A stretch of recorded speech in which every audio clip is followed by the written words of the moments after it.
आज से 76 साल पहले यही नवंबर का महीना था और यही पटना शहर था और इसी पटना शहर का गंगा घाट था और उसी गंगा घाट से एक लोगों से और जानवरों से भरा हुआ खचाखच बोट दूसरी तरफ नदी के जाने के लिए चलती है, लेकिन वो कभी नहीं पहुंच पाती है। और यही नवंबर के महीने में हमेशा से सोनपुर मेले का आयोजन होता था, जिसमें लाखों लोग जाते थे, आज भी जाते हैं, उस समय से कम जाते हैं। और इस बोट में इतने सारे लोग खचाखच भरे हुए थे जिसका आप अंदाजा नहीं लगा सकते हैं। इस बोट में लगभग 800 लोग और उसके ऊपर से 200 जानवर इसमें सवार थे। हालांकि इस बोट की जो कैपेसिटी है वो मात्र 300 लोगों की थी, लेकिन सवार थे 800 लोग प्लस 200 जानवर। और एक जानवर का वजन कम से कम 2 लोगों के बराबर होता है, यानी कि लगभग 1200 लोग। 300 लोगों की कैपेसिटी वाला बोट 1200 लोगों को लेके जा रहा था, उतने वजन को लेके जा रहा था, तो एक्सीडेंट तो होना ही था। अभी ये जो बोट था वो इंजीनियरिंग कॉलेज, बिहार जो इंजीनियरिंग कॉलेज था, इंजीनियरिंग कॉलेज घाट, उस समय engineering college, Bihar engineering college कहते थे, आज के डेट में उसको एनआईटी पटना कहते हैं। तो एनआईटी पटना के घाट से वो बोट चलती है और थोड़ी सी ही आगे नदी में, धारा में जाती है और वो बोट के निचले जो, क्योंकि बहुमंजिला बोट हुआ करता था पटना में, उसमें बहुमंजिला बोट चला करता था, तो जो निचला तल्ला था उसमें पानी घुसना शुरू होता है, क्योंकि बहुत ज़्यादा वजन था। जब वो पानी घुसना शुरू होता है तो लोग जिस तरफ से पानी घुसता है उधर से भाग करके बोट के दूसरी तरफ भागते हैं जिधर पानी नहीं होता है। तो जब सारा वजन, एक बोट का सारा वजन एक तरफ होता है तो बोट एक तरफ टिल्ट करेगा, झुकेगा, और झुकने के बाद फिर वो बोट पलट जाता है। पलटने के बाद असल घटना होती है। पलटने के बाद होता ये है कि 3 मिनट के भीतर वो बोट पूरी तरह से डूब जाता है, सिर्फ उसका नोक ऊपर का हल्का सा दिख रहा होता है। नीचे तल्ले पे जितने लोग थे वो तो कंप्लीटली खत्म हो गए, ऊपर तल्ले पे जो लोग थे वो बहे कुछ, और मात्र 3 लोग जो थे वो आखिरी तक बोट का नोक पकड़ करके खड़े रहे थे। जब एक मीडिया वाला वहाँ पर्सन गया, उनसे पूछा क्या हुआ, कैसे हुआ, तो वो लोग इस भयावह स्थिति में थे कि कुछ बोल नहीं पा रहे थे, कुछ बता नहीं पा रहे थे कि कितने लोग थे, कितने लोग मारे गए, कैसे क्या घटना घटी। हालांकि जो लोग नदी में कूदे उसमें से लगभग 200 लोग को बचा लिया गया या बच गए। हालांकि उस समय लोगों का कहना है कि टीम तो कोई बचाने वाली आई नहीं थी, तो जिनको जिनको तैरना आया वो लोग किनारे लग गए, बच गए। बचे कितने? लगभग 600 लोग। 100 लोग और भी मान लीजिए आप, जो बहते हुए कहीं और जाकर किनारा लग गए होंगे। लगभग एक एस्टिमेट के अनुसार, जब बाद में जांच हुआ, हालांकि सरकार ने कोई जांच किया नहीं उस समय, कितना लोग मारा गया क्या, कोई ऑफिशियल कभी आंकड़ा नहीं आया, लेकिन एक एस्टिमेट के अनुसार लगभग 500 लोगों की मौत हुई थी। और वो घटना इतिहास में ऐसे दर्ज हुआ कि हिंदुस्तान के इतिहास में जितने नॉन घटनाएं थी इस तरह के बोट डूबने की घटनाएं, उसमें से कभी भी ऐसा नहीं हुआ था कि 500 से अधिक लोगों की मौत हुई हो एक बोट के डूबने से। और उसमें भी नदी में तो कभी नहीं ऐसा हुआ था। समुद्र में ऐसी घटनाएं घटी है जिसमें 300 लोग, 250 लोग, 400 लोग, 450 लोग तक मरे हैं, एक मैक्सिमम 500 तक गया है, और वो सब हम आपको डिटेल बताएंगे कब कब के क्या हुआ था। लेकिन ये पहली घटना थी और नदी में तो आज तक ऐसी घटना घटी ही नहीं है। इस घटना से 2-3 चीज़ों को समझने की जरूरत है। एक तो उस दौर में सोनपुर मेले को लेकर के लोगों में कितना क्रेज था, इसका अंदाजा आप लगा सकते हैं कि एक बोट में बैठ करके 500 लोग और उसके ऊपर से 200 जानवर जा रहे थे। आज के डेट में 5 लोगों की सवारी जल्द नहीं मिलेगी गंगा।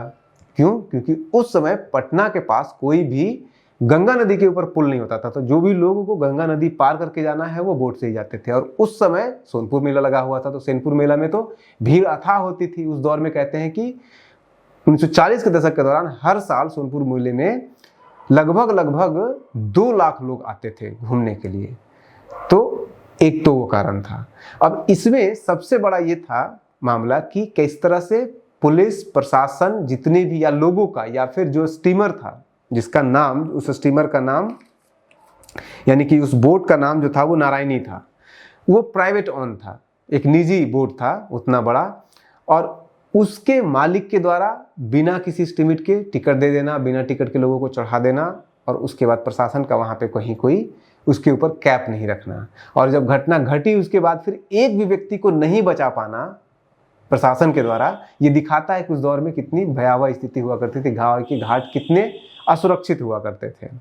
लेकिन यहाँ पे एक और जो महत्वपूर्ण चीज जानने की जरूरत है वो ये है कि 19 नवंबर 1948 को ये घटना घटी थी, और उसके पहले जो सबसे बड़ी घटना घटी थी जिसमें कि लोगों बोट डूबा हो और लगभग 400-500 लोगों की मृत्यु हुई हो वो मुंबई में हुआ था। इसके पहले जितनी भी बड़ी घटनाएं घटती थी वो सारी मुंबई में होती थी। मुंबई के तट पे होता था, समुद्र तट पे, अरब सागर में। रामदास नाम का एक बोट था जो जुलाई 1947 में, यानी कि पटना की घटना घटने से मात्र 16 महीने पहले समुद्र में जाती है और वो समुद्र में ही रह जाती है। क्यों? क्योंकि मौसम खराब हो गया था। तो और उसमें लगभग 500 से ज़्यादा नहीं था, 500 से कम ही सारे लोगों की मौत हो जाती है। तो मुंबई में या फिर अरब सागर में जो घटना घटी उसके पीछे कारण था प्रकृति, वहाँ पे मौसम खराब होना कारण था। लेकिन पटना में जो घटना घटी उसके लिए जिम्मेदार या तो बोट का मालिक है, बोट का प्रशासक है, या फिर राज्य का प्रशासन है जिसने उसको कंट्रोल नहीं किया। इस तरह से मुंबई में और भी जो दूसरी सबसे बड़ी घटना घटी वो 1927 में घटी, जिसमें तुकाराम एक बोट का नाम था, जिसमें जो कि जंजीरा, जो कि लगभग मुंबई से 45 किलोमीटर दूर है, वहाँ पे डूब जाती है और उसमें भी 300 लोगों की मौत होती है। और ये भी मौसम खराब होने के कारण होता है। उसके पहले एक जयंती नाम का बोट था, वो भी 1927 में ही बॉम्बे में ही डूबती है और 250 लोगों की मौत होती है वहाँ पे। लेकिन पटना में जो घटना घटती है उसको सभी लोगों ने अपनी आंखों से देखा है। एक एस्टिमेट के अनुसार, उस समय के जो लेख छपे उसके अनुसार, उस घटना को अपनी आंखों से लगभग 5000 लोगों ने देखा था। कैसे? क्योंकि जो मेला है, जो सोनपुर मेला है, वो गंगा नदी के उस तरफ बिल्कुल लगती थी, तट के ऊपर ही। तो गंगा नदी के उस तट पे सोनपुर मेला में जो भी व्यक्ति खड़ा है उसे साफ दिखता था कि नदी में क्या हो रहा है। तो जब नदी बोट डूबने लगी तो सबने उस मंजर को देखा था। पटना की तरफ से फिर भी कम लोग देखेंगे, लेकिन जो मेला देखने आए थे उनके लिए तो खुले आंख सामने सब कुछ दिख रहा था, तो उन्होंने सब कुछ देखा था। और देखने वाले लोग बताते हैं कि ये घटना मात्र 3 मिनट में घट गई। बिहार इंजीनियरिंग कॉलेज से ये बोट चलती है, जैसे ही अभी बीच में पहुंचती है नदी के, टिल्ट होती है, गिरती है और 3 मिनट के अंदर ये बोट स्वाहा नदी में खत्म हो जाती है।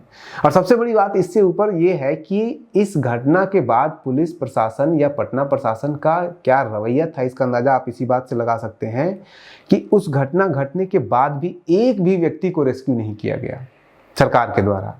जो भी हुआ खुद अपनी मर्जी से, अपने तैरने की कैपेसिटी से हुए थे।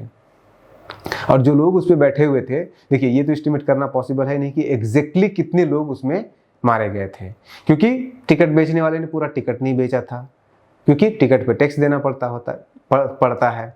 उसके ऊपर से जितनी कैपेसिटी है उससे ज़्यादा बिठा लिया था। तो इन सब के कारण ये एग्जैक्ट पता करना तो पॉसिबल नहीं है कितने लोगों की मौत हुई थी। लेकिन जितने लोग वहाँ पे देख रहे थे, दोनों तरफ से सब लोगों का था कि कम से कम 500 लोग तो उस पर मौत हुई होगी। आज आप देखते होंगे, बहुत सारे फोटोग्राफ देखते होंगे, लोग बस की छत पे, ट्रेन की छत पे, सब पे चढ़ करके जाते हैं, लटक के जाते हैं। लेकिन उस दौर में स्टीमर यानी कि बोट के ऊपर भी लोग, बोट की छत पे लोग बैठे हुए थे, इसके लटके हुए थे इस पे लोग, गंगा नदी में भी जाते हुए, और उसके बाद भी प्रशासन ने उसके ऊपर कोई कार्रवाई नहीं किया था। इस तरह की घटनाएं इतिहास में दर्ज हुई है और ये बिहार के ऐतिहासिक का हिस्सा है, बिहार की बपौती का हिस्सा है, चाहे वो बुरा हो चाहे वो अच्छा हो, लेकिन है तो इतिहास का हिस्सा। आप बने रहिए न्यूज़ हंटर के साथ, क्योंकि न्यूज़ हंटर आपको इतिहास के साथ साथ लेके भी चलेगा वर्तमान में। बने रहिए न्यूज़ हंटर के साथ। नमस्कार।